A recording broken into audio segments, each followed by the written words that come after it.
Salam, selamat pagi anak-anak. Semoga semua kita dalam keadaan sehat ya.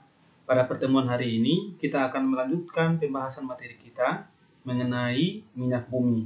Materi minyak bumi berada di bab 2, semester 1 mata pelajaran kimia. Untuk pertemuan hari ini, kita akan belajar beberapa tujuan pembelajaran, di antaranya yaitu mengidentifikasi jenis bahan bakar minyak yang dijual di SPBU, kemudian mengidentifikasi komponen yang terkandung dalam minyak bumi, dan memahami proses pembentukan minyak bumi dan cara mengeksplorasinya. Anak-anak semua, tentunya kita semua pernah berkunjung ke Pertamina. Kita sering berkunjung ke sana untuk mengisi bahan bakar di kendaraan kita, baik itu roda 2 maupun roda 4. Pernahkah terbayang di benak kita kira-kira bensin, solar, maupun minyak bumi lainnya itu berasal dari mana? Nah, pada pertemuan hari ini kita akan belajar kira-kira bahan bakar yang kita gunakan selama ini berasal dari mana, bagaimana proses untuk mendapatkannya.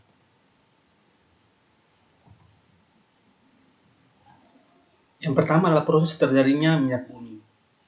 Menurut teori yang ada, pembentukan minyak bumi itu dikelompokkan menjadi tiga jenis teori, yaitu teori biogenetik, teori anorganik, dan teori duplex. Teori biogenetik mengatakan bahwa minyak bumi dan gas alam terbentuk dari beraneka ragam binatang dan tumbuh-tumbuhan yang mati dan tertimbun di bawah laut. Kemudian karena pengaruh suhu, tekanan, dan waktu, akhirnya berubah menjadi batuan ke pembentuk bahan-bahan hidrokarbon. Teori anorganik. Teori anorganik mengatakan bahwa minyak bumi dan gas alam terbentuk akibat aktivitas bakteri, unsur-unsur oksigen, belerang, dan nitrogen dari zat-zat organik yang terkubur akibat adanya aktivitas bakteri yang berubah menjadi zat seperti minyak yang berisi hidrokarbon.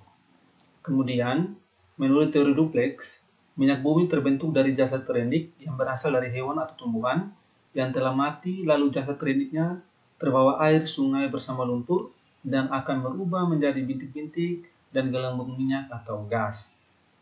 Berikut kita akan melihat ilustrasi pembentukan minyak bumi secara umum.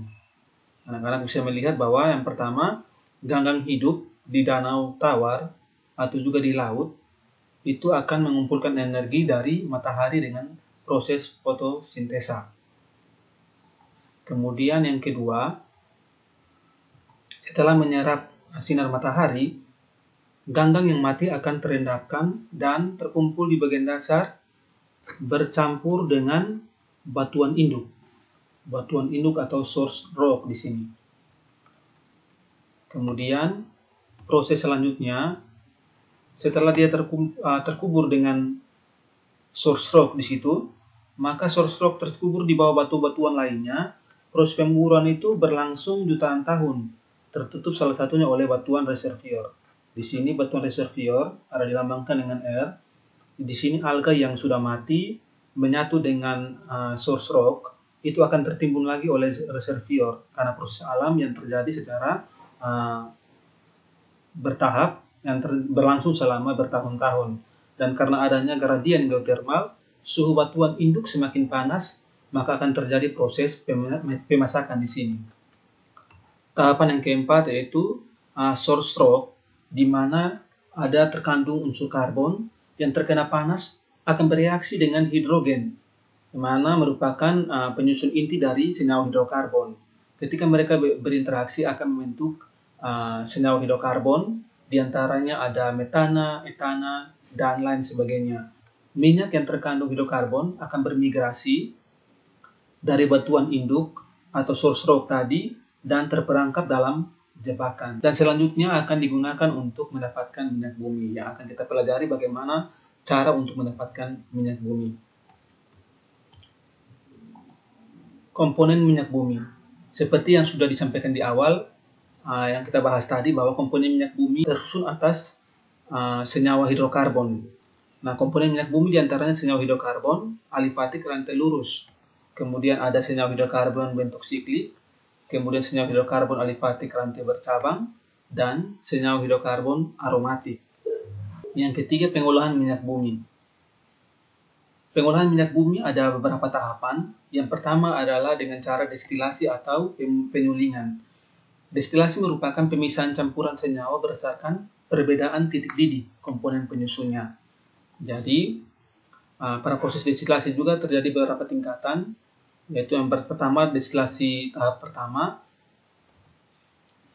Pengolahan minyak bumi tahap pertama dilakukan dengan destilasi bertingkat, yaitu proses destilasi berulang-ulang sehingga didapatkan berbagai macam hasil berdasarkan perbedaan titik didihnya. Kita lihat pada gambar di samping, ini ada beberapa tahapan di sini yang akan kita bahas selanjutnya. Nanti kurang lebih ada 5 tahapan dengan masing-masing memiliki titik didih yang berbeda, suhu yang berbeda di sini.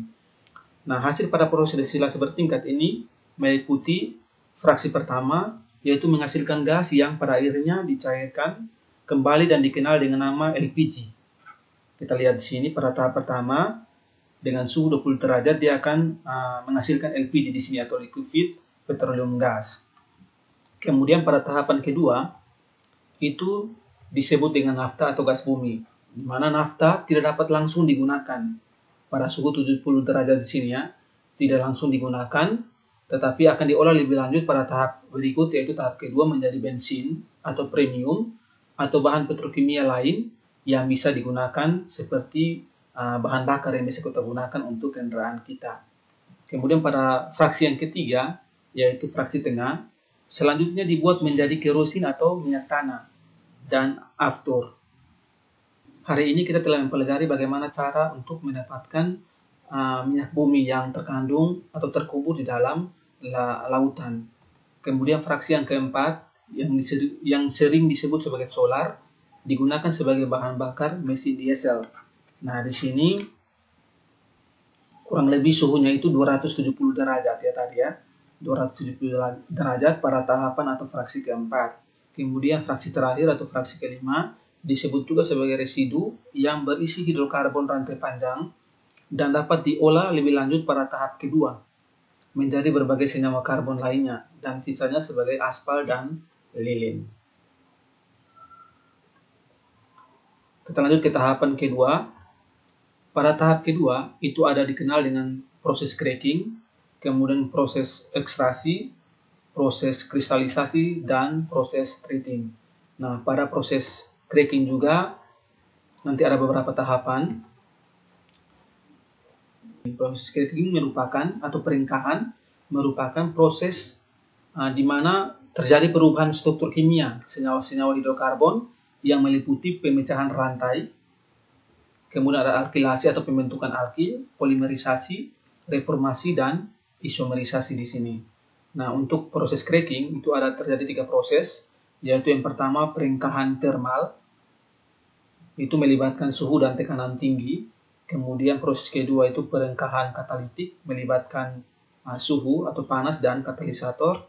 Dan proses yang ketiga yaitu peringkahan dengan hidrogen, selain melibatkan suhu dan katalik, dia juga dengan bantuan penyuntikan hidrogen untuk mempercepat proses cracking atau peringkahan. Kemudian berikut pada tahapan yang kedua yaitu ekstraksi. Ekstraksi merupakan proses pembersihan produk dengan menggunakan pelarut sehingga didapatkan hasil lebih banyak dengan mutu yang lebih baik. Kemudian yang ketiga, proses kristalisasi merupakan proses pemisahan produk-produk melalui perbedaan titik cairnya, misalnya dari pemurnian solar melalui proses pendinginan, penekanan, dan penyaringan, kemudian akan diperoleh produk sampingan berupa lilin. Kemudian proses yang keempat yaitu treating atau pembersihan dari kontaminasi.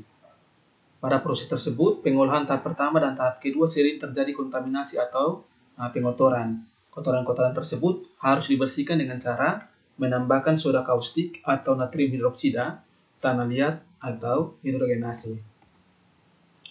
Nah, kita lihat di sini adalah tabel fraksi hasil pengolahan minyak bumi dengan jumlah atom karbon yang berbeda-beda di sini dengan tingkatan titik didih yang berbeda pula. Untuk jumlah atom karbon T1 sampai T4 dengan suhu kurang dari 20 derajat, itu akan dihasilkan bahan bakar gas dikenal dengan LPG, bahan baku pembuatan berbagai produk petrokimia. Kemudian C5 dan C6 pada suhu 20-60 derajat dikenal sebagai petroleum ether. Kemudian untuk C6 sampai C7 pada suhu 60 derajat sampai 100 itu akan menghasilkan ligorin atau nafta, kemudian pelalut nonpolar dan cairan pembersih. Kemudian C5 sampai C10 pada suhu 40 sampai 200 derajat itu akan dihasilkan bensin sebagai bahan bakar minyak. Kemudian pada jumlah atom karbon C12 sampai C18 itu akan dihasilkan kerosin atau minyak tanah dan bahan bakar jet pada suhu 175 sampai 325 derajat. Kemudian jumlah atom karbon C di atas 12 itu akan menghasilkan solar dan minyak diesel. Kemudian dengan suhu atau titik didihnya itu 250 sampai 400 derajat Celcius. Kemudian C-nya di atas 20 itu akan menghasilkan oli dan pelumas, dan ada juga yang lilin parafin dan aspalter. Demikian materi untuk pertemuan hari ini. Harapkan anak-anak dapat memahami apa yang sudah kita pelajari dan anak-anak bisa belajar sendiri di rumah dengan mengerjakan tugas-tugas yang ada di buku. Anak-anak juga harus mempersiapkan diri untuk materi pada pertemuan berikut. Sekian yang dapat disampaikan. Tuhan Yesus memberkati kita semua.